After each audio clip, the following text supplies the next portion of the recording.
ਤਾਂ ਅਸੀਂ ਤੁਹਾਡੇ ਨਾਲ ਤਸਵੀਰਾਂ ਸਾਂਝੀਆਂ ਕਰ ਰਹੇ ਹਾਂ। ਸਾਡੇ ਨਾਲ ਸੁੱਚਾ ਸਿੰਘ ਛੋਟੇਪੁਰ ਜੀ ਮੌਜੂਦ ਨੇ। ਸੁੱਚਾ ਸਿੰਘ ਜੀ, ਅੱਜ ਅੰਤਿਮ ਅਰਦਾਸ ਵੀ ਹੋ ਗਈ ਆ, ਫਿਰ ਉਹੀ ਸਵਾਲ ਆ ਕਿ ਅਕਾਲੀ ਦਲ ਸਰਵਾਈਵ ਕਿਵੇਂ ਕਰੂ? ਦੇਖੋ, ਇਹ ਤਾਂ ਹੁਣ ਸਮਾਂ ਦੱਸੂਗਾ ਕਿ ਅਕਾਲੀ ਦਲ ਕਿਵੇਂ ਸਰਵਾਈਵ ਕਰਦਾ ਵਾ। ਤੇ ਕੋਈ ਕਿਸੇ ਵੀ ਚੀਜ਼ ਦਾ ਕਦੀ ਗੈਪ ਨਹੀਂ ਰਿਹਾ। ਗੈਪ ਕੁਦਰਤ ਹਮੇਸ਼ਾ ਫਿਲ ਕਰਦੀ ਆ। ਬਾਕੀ ਸੁਖਬੀਰ ਬਾਦਲ ਚੰਗੀ ਮਿਹਨਤ ਕਰ ਰਿਹਾ ਵਾ, ਆਪੇ ਗੈਪ ਪੂਰਾ ਕਰੇਗਾ। ਕੀ ਲੱਗਦਾ ਇਸ ਇਕੱਠ ਤੋਂ, ਕੀ ਲੱਗਦਾ ਗਾ ਅਕਾਲੀ ਦਲ ਜਿਹੜਾ ਵਿਖੜਿਆ ਫਿਰਦਾ ਸੀ, ਇੱਕ ਥਾਂ ਤੇ ਇੱਕ ਜਗ੍ਹਾ ਤੇ ਇਕੱਠਾ ਹੁੰਦਾ ਨਜ਼ਰ ਆ ਰਿਹਾ? ਇਕੱਠ ਤਾਂ ਉਸ ਬੰਦੇ ਦੀ ਸ਼ਖਸੀਅਤ ਨੂੰ ਸੀਗਾ ਜੀ। ਇਹਨੂੰ ਤੁਸੀਂ ਪੋਲੀਟੀਕਲ ਇਕੱਠ ਨਾ ਕਹੋ, ਇਹ ਉਸ ਬੰਦੇ ਦੀ ਸ਼ਖਸੀਅਤ ਦਾ। ਜਿਹੜੇ ਬੰਦੇ ਉਹਦੇ ਨਾਲ ਨਹੀਂ ਵੀ ਸੀਗੇ ਉਹ ਵੀ ਇੱਥੇ ਆਏ ਆ, ਉਹਨਾਂ ਨੇ ਗੁਣ ਗਾਇਨ ਕੀਤੇ ਆ। ਕਿਉਂਕਿ ਬੜੀ ਲੰਬੀ ਪਾਰੀ ਬਾਦਲ ਖੇਡ ਕੇ ਗਿਆ 70 ਸਾਲ। ਇੰਨੀ ਲੰਬੀ ਪਾਰੀ ਸ਼ਾਇਦ ਪੰਜਾਬ 'ਚ ਕਿਸੇ ਹੋਰ ਨੂੰ ਖੇਡਣ ਦਾ ਮੌਕਾ ਨਾ ਮਿਲੇ।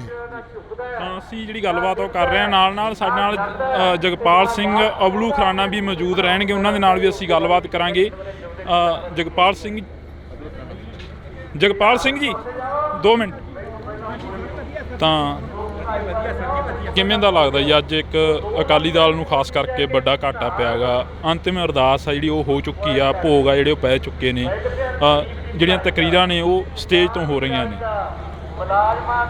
ਇਸ ਤਰ੍ਹਾਂ ਹੈ ਕਿ ਇੱਕ ਸਰਦਾਰ ਪ੍ਰਕਾਸ਼ ਸਿੰਘ ਬਾਦਲ ਜਿਹੜਾ ਆਪਦਾ ਜ਼ਿੰਦਗੀ ਦਾ ਘਾਲਣਾ ਸੀ ਉਹਨਾਂ ਦੀ, ਉਹ ਬੜੀ ਵੱਡੀ ਸੀ।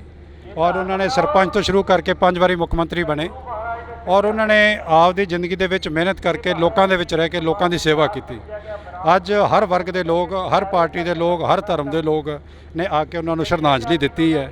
ਔਰ ਇਸ ਇਕੱਠ ਤੋਂ ਉਹਨਾਂ ਦੀ ਜਿਹੜੀ ਸ਼ਰਧਾਂਜਲੀ ਦੇਣ ਆਏ ਨੇ ਸਾਰੇ, ਉਸ ਤੋਂ ਇੱਕ ਹੀ ਸਿੱਖ ਮਿਲਦੀ ਹੈ ਕਿ ਜਿਹੜੀ ਹਲੀਮੀ ਹੈ ਉਹ ਇਨਸਾਨ ਨੂੰ ਬਹੁਤ ਅੱਗੇ ਲੈ ਕੇ ਜਾਂਦੀ ਹੈ। ਔਰ ਜਿਹੜੀ ਖੁੱਲ੍ਹੀ ਕਿਤਾਬ ਹੈ ਰਾਜਨੀਤੀ ਹੈ ਜਿਹੜੀ, ਉਹ ਸੱਚ ਦੀ ਹੈ। ਅੱਜ ਦੇ ਟਾਈਮ ਦੇ ਵਿੱਚ ਰਾਜਨੀਤੀ ਘਟੀਆ ਤੋਂ ਘਟੀਆ ਹਰਕਤ ਕਰਕੇ ਇਨਸਾਨ ਕਹਿ ਦਿੰਦਾ ਇਹ ਰਾਜਨੀਤੀ ਹੈ। ਮੈਨੂੰ ਮਾਣ ਹੈ ਇਸ ਗੱਲ ਦਾ ਕਿ ਮੇਰੇ ਪਿਤਾ ਜੀ ਸਰਦਾਰ ਗੁਰਨਾਮ ਸਿੰਘ ਅਬਲ ਖਰਾਣਾ ਉਹਨਾਂ ਦੇ ਖਿਲਾਫ ਇਲੈਕਸ਼ਨ ਵੀ ਲੜਦੇ ਸੀ। ਸਾਡੀਆਂ ਸਾਰੀਆਂ ਰਿਸ਼ਤੇਦਾਰੀਆਂ ਵੀ ਪੈਂਦੀਆਂ ਨੇ, ਪਰ ਆਪਦੀ ਪਾਰਟੀ ਦੇ, ਉਹ ਆਪਦੀ ਪਾਰਟੀ ਦੇ ਪੱਕੇ ਸੀ। ਸਾਡੇ ਬਜ਼ੁਰਗ ਸਾਡੀ ਪਾਰਟੀ ਦੇ ਪੱਕੇ ਸੀ, ਕਾਂਗਰਸ ਪਾਰਟੀ ਦੇ। ਔਰ ਆਪਦੇ ਮੋਰਚੇ ਤੇ ਡਟ ਕੇ ਖੜਦੇ ਸੀ ਪਾਰਟੀ ਦੇ ਨਾਲ। ਔਰ ਜਿੱਥੋਂ ਤੱਕ ਮਿਲਣ ਮਿਲਾਉਣ ਦੀ ਗੱਲ ਹੈ, ਜਿਹੜੀ ਸਾਂਝ ਹੈ ਉਹ ਇੰਨੀ ਕੁ ਸੀਗੀ ਸਾਰੇ ਪਾਸੇ, ਵਿਆਹ ਸ਼ਾਦੀਆਂ ਦੇ ਵਿੱਚ, ਸਭ ਜਗ੍ਹਾ ਦੇ ਉੱਤੇ। ਅਤੇ ਮੈਨੂੰ ਮਾਣ ਹੈ ਇਸ ਗੱਲ ਦਾ ਕਿ ਕਿਤੇ ਵੀ ਜੀ ਸ਼ਬਦ ਤੋਂ ਬਗੈਰ ਜਾਂ ਸਤਿਕਾਰ ਤੋਂ ਬਗੈਰ ਇੱਕ ਦੂਜੇ ਨਾਲ ਕਿਤੇ ਵੀ ਤੱਕਿਆ ਕਲਾਮ ਨਹੀਂ ਹੋਇਆ ਸੀ।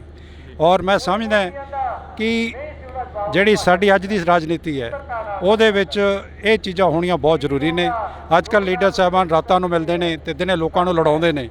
ਲੋੜ ਹੈ ਕਿ ਸੱਚ ਤੇ ਸਾਹਮਣੇ ਖੁੱਲ੍ਹੀ ਕਿਤਾਬ ਰੱਖ ਕੇ ਰਾਜਨੀਤੀ ਕਰਨ ਦੀ ਲੋੜ ਹੈ। ਔਰ ਹਲੀਮੀ ਹੋਣੀ ਚਾਹੀਦੀ ਹੈ ਰਾਜਨੀਤੀ ਦੇ ਵਿੱਚ, ਲੋਕ ਸੇਵਾ ਦੀ ਭਾਵਨਾ ਹੋਣੀ ਚਾਹੀਦੀ ਹੈ, ਨਾ ਕਿ ਰਾਜਨੀਤੀ ਨੂੰ ਕਾਰੋਬਾਰ ਬਣਾਇਆ ਜਾਵੇ। ਤੁਹਾਡੇ ਪਿੰਡ ਦਾ ਤਾਂ ਪਿਛੋਕੜ ਰਿਹਾ ਬਾਦਲ ਸਾਹਿਬ ਦਾ, ਤੁਹਾਡੇ ਪਿੰਡ ਦੇ ਵਿੱਚ ਤਾਂ ਬਚਪਨ ਬੀਤਿਆ ਬਾਦਲ ਸਾਹਿਬ ਦਾ, ਪਰ ਅੱਜ ਸਰਦਾਰ ਸਾਹਿਬ ਨੂੰ ਇੰਨੇ ਵੱਡੀ ਤਾਦਾਦ ਦੇ ਵਿੱਚ ਸ਼ਰਧਾਂਜਲੀ ਦੇਣ ਆਏ। ਇੱਕ ਟਾਈਮ ਦੇ ਲਈ ਅਕਾਲੀ ਦਲ ਵਿਖੜ ਗਿਆ ਸੀ, ਇੰਨਾ ਇਕੱਠ ਨਹੀਂ ਸੀ ਹੁੰਦਾ ਕਿਸੇ ਵੀ ਰੈਲੀ ਦੇ ਵਿੱਚ, ਕਿਸੇ ਵੀ ਪਾਰਟੀ ਦਾ ਜੇਕਰ ਪ੍ਰਧਾਨ ਕੋਈ ਮੀਟਿੰਗ ਕਰਦਾ ਸੀ। ਇਹ ਮੈਂ ਉਹੀ ਗੱਲ ਕਹੀ ਹੈ, ਉਹ ਉਹਨਾਂ ਨੂੰ ਵਿਅਕਤੀਗਤ ਤੇ ਸ਼ਰਧਾਂਜਲੀ ਹੈ ਲੋਕਾਂ ਦੀ। ਇੱਕ ਪੰਜਾਬ ਦੀ ਉਹਨਾਂ ਨੇ ਸੇਵਾ ਕੀਤੀ ਹੈ, ਸਾਰੀ ਜ਼ਿੰਦਗੀ ਆਪਦੀ ਲਾਈ ਹੈ। ਅੱਜ ਉਸ ਵਾਸਤੇ ਉਹਨਾਂ ਨੂੰ ਇਹ ਸ਼ਰਧਾਂਜਲੀ ਦੇਣ ਆਏ ਹੈ। ਸੰਨ 1957 ਦੇ ਵਿੱਚ ਜਦੋਂ ਪਹਿਲਾ ਇਲੈਕਸ਼ਨ ਲੜੇ ਨੇ, ਕਾਂਗਰਸ ਪਾਰਟੀ ਅਤੇ ਅਕਾਲੀ ਦਲ ਦੀ ਅਲਾਇੰਸ ਸੀਗੀ, ਅਤੇ ਉਦੋਂ ਮਲੋਟ ਹਲਕੇ ਤੋਂ ਲੜੇ ਸੀ। ਅਤੇ ਉਦੋਂ ਅਬਲ ਖਰਾਣੇ ਦਾ ਬਹੁਤ ਵੱਡਾ ਯੋਗਦਾਨ ਸੀਗਾ ਉਹਨਾਂ ਨੂੰ ਪਹਿਲੇ ਵਾਰੀ MLA ਬਣਾਉਣ ਦੇ ਵਿੱਚ।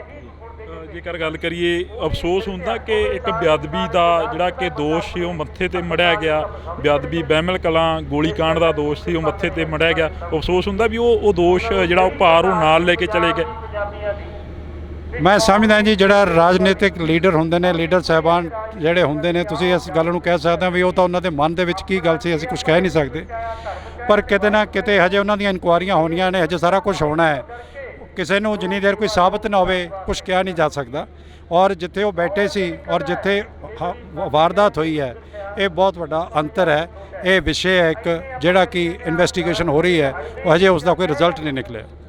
ਅਗਲੀਆਂ ਲੜਾਈਆਂ ਕਿਵੇਂ ਲੜੂ ਅਕਾਲੀ ਦਲ? ਜਿਹੜੀਆਂ ਮੋਰਚਿਆਂ 'ਚੋਂ ਨਿਕਲੀ ਅਕਾਲੀ ਦਲ, ਤੇ ਮੋਰਚੇ ਅਕਾਲੀ ਦਲ ਦੇ ਖਿਲਾਫ ਹੀ ਲੱਗਣੇ ਸ਼ੁਰੂ ਹੋ ਗਏ ਇੱਕ ਟਾਈਮ ਦੇ ਲਈ। ਕਈ ਵਾਰੀ ਕਿਸੇ ਦੇ ਭਾਗ ਹੁੰਦੇ ਨੇ, ਬਾਦਲ ਸਾਹਿਬ ਦੇ ਭਾਗ ਸੀ, ਬਾਦਲ ਸਾਹਿਬ ਆਪਦੇ ਭਾਗ ਆਪਦੇ ਨਾਲ ਲੈ ਗਏ। ਹੁਣ ਸੰਘਰਸ਼ਮਈ ਜੀਵਨ ਜਿਹੜਾ ਹੈ ਅਗਲੇ ਪਾਰਟੀ ਦੇ ਵਰਕਰ ਸਾਹਿਬਾਨਾਂ ਨੂੰ ਨਿਭਾਉਣਾ ਪਊਗਾ। ਉਹ ਇੱਕ ਐਡਾ ਵੱਡਾ ਚਾਨਣ ਮਨਾਰਾ ਸੀ ਜਿਹਦੇ ਥੱਲੇ, ਬੋਰਡ ਦੇ ਥੱਲੇ ਛਾਂ 'ਚ ਬੈਠ ਜਾਂਦੇ ਸੀ ਇਹ ਸਾਰੇ।